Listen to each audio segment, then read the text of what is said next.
യേശുവിൽ ഏറെ സ്നേഹമുള്ളവരെ, ഇന്ന് നവംബർ മാസം 30-ാം തീയതി, ഈ മാസത്തിലെ അവസാന ദിവസമാണ്. ദൈവത്തിന് നമുക്ക് നന്ദി പറയാം. എത്രയോ ആപത്തുകളിൽ നിന്ന്, അപകടങ്ങളിൽ നിന്ന് കർത്താവ് നമ്മളെ രക്ഷിച്ചു. ഈ ഒരു ദിവസം അത് കർത്താവിൻ്റെ സമ്മാനമാണ്. വിലാപങ്ങളുടെ പുസ്തകത്തിൽ നമ്മൾ കാണും, ഓരോ ദിവസവും അത് കർത്താവിൻ്റെ സ്നേഹമാണ്, കാരുണ്യമാണ്. ദൈവത്തിൻ്റെ കാരുണ്യമാണ്, സ്നേഹമാണ് ഇന്ന് വരെ നമ്മളെ നിലനിർത്തിയത്. അതുകൊണ്ട് ഇന്ന് സാധിക്കുന്നവരൊക്കെ ഒരു അരമണിക്കൂർ സമയം ഈശോയ്ക്ക് നന്ദി പറയുക. ഈ നവംബർ മാസത്തിൽ ദൈവം നമുക്ക് ചെയ്തു തന്ന ഒത്തിരി അനുഗ്രഹങ്ങളുണ്ട്, ഒത്തിരി നന്മകളുണ്ട്.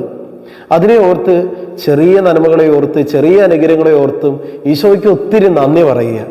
അതൊരു ആത്മീയ രഹസ്യമാണ്. നമ്മൾ ചെറിയ കാര്യങ്ങൾക്ക് പോലും ഈശോയോട് നന്ദി പറയുമ്പോൾ പ്രിയപ്പെട്ടവരെ, വലിയ വലിയ അനുഗ്രഹങ്ങൾ നമുക്ക് ലഭിക്കും. അതുകൊണ്ട് ഇന്ന് സാധിക്കുന്നവരെല്ലാം ഒരു അരമണിക്കൂർ സ്വസ്ഥമായി ദൈവസന്നിധിയിലിരുന്ന് ഈശോയെ നന്ദി, ഒരു മാസക്കാലം നീ എന്നെ പരിപാലിച്ചതിനോർത്ത് നന്ദി, നീ എനിക്ക് തന്ന അനുഗ്രഹങ്ങൾക്ക് നന്ദി എന്ന് പറഞ്ഞ് ദൈവത്തെ മഹത്വപ്പെടുത്താനായിട്ട് സാധിക്കട്ടെ.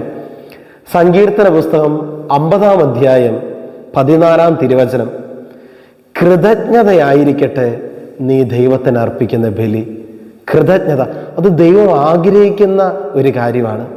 കൃതജ്ഞതയായിരിക്കട്ടെ നീ ദൈവത്തിന് അർപ്പിക്കുന്ന ബലി. വിശുദ്ധ ലൂക്കായുടെ സുവിശേഷത്തിൽ നമ്മൾ കാണും 10 കുഷ്ഠരോഗികളുടെ സംഭവം.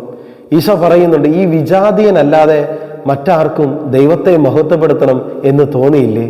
അപ്പൊ അനുഗ്രഹങ്ങൾ ലഭിക്കുമ്പോൾ ദൈവത്തെ മഹത്വപ്പെടുത്തണം, ദൈവത്തിന് നന്ദി പറയണമെന്ന് കർത്താവ് ആഗ്രഹിക്കുന്നുണ്ട്. അതുകൊണ്ട് പ്രിയപ്പെട്ടവരെ, ഇന്ന് സ്വസ്ഥമായിരുന്ന് ഒരു അരമണിക്കൂർ സമയമെങ്കിലും ഈശോയ്ക്ക് നമ്മുടേതായ വാക്കുകളിൽ നന്ദി പറയാനായിട്ട് പരിശ്രമിക്കുക. രണ്ടാമതായിട്ട് നമുക്കറിയാം, നാളെ ഡിസംബർ 1 25 നോമ്പ് ആരംഭിക്കുകയാണ്. ഡിസംബർ മാസം ഈ വർഷത്തിലെ അവസാന മാസമാണ്. അത് കഴിഞ്ഞാൽ ഈ വർഷം കടന്നു പോവുകയാണ്. നമുക്ക് അടുത്തൊരു മാസത്തിന് വേണ്ടി ആത്മീയമായിട്ട് പ്രാർത്ഥിച്ച് ഒരുങ്ങുകൂടെ ചെയ്യാം. ഇന്ന് തന്നെ ഡിസംബർ മാസം ഈ ക്രിസ്മസിനൊക്കെ ഒരുക്കമായിട്ട് എങ്ങനെയൊക്കെ മുന്നോട്ട് നീങ്ങണം, എന്തെല്ലാം സുഹൃതങ്ങൾ ചെയ്യണം, പുണ്യങ്ങൾ അഭ്യസിക്കണം, എന്തെല്ലാം കാര്യങ്ങൾ ത്യജിക്കണം എന്നൊക്കെ ഇന്ന് തന്നെ പ്ലാൻ ചെയ്യാനായിട്ട് പ്രത്യേകം പരിശ്രമിക്കുക.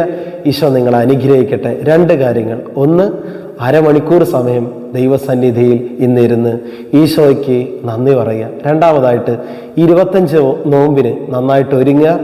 ഈ ഡിസംബർ മാസത്തിൽ ഏറ്റവും നന്നായിട്ട് ആത്മീയതയിൽ വളരാൻ, പ്രാർത്ഥനാ ജീവിതത്തിൽ വളരാൻ നമുക്ക് സാധിക്കട്ടെ. കൃപയ്ക്ക് വേണ്ടി നമുക്ക് ഒരുമിച്ച് പ്രാർത്ഥിക്കാം. നല്ല ഈശോയെ, ഞങ്ങളെ അനുഗ്രഹിക്കണമേ.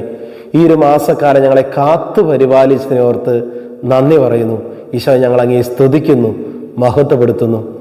ഇനിയുള്ള നാളുകളിൽ കൂടുതൽ ആത്മീയമായിട്ട് വളരുവാൻ, പ്രാർത്ഥനാ ജീവിതത്തിൽ വളരുവാൻ ഞങ്ങൾ അനുഗ്രഹിക്കണമേ. ഈ സന്ദേശം ഇപ്പോൾ കേട്ടുകൊണ്ടിരിക്കുന്ന ഓരോ മക്കൾക്കും അതിനുള്ള വലിയ അനുഗ്രഹം ഉണ്ടാകട്ടെ. യേശു നാമത്തിൽ ഇവരെ ആശീർവദിക്കുന്നു, ഇപ്പോഴും എപ്പോഴും എന്നേക്കും. ആമേൻ.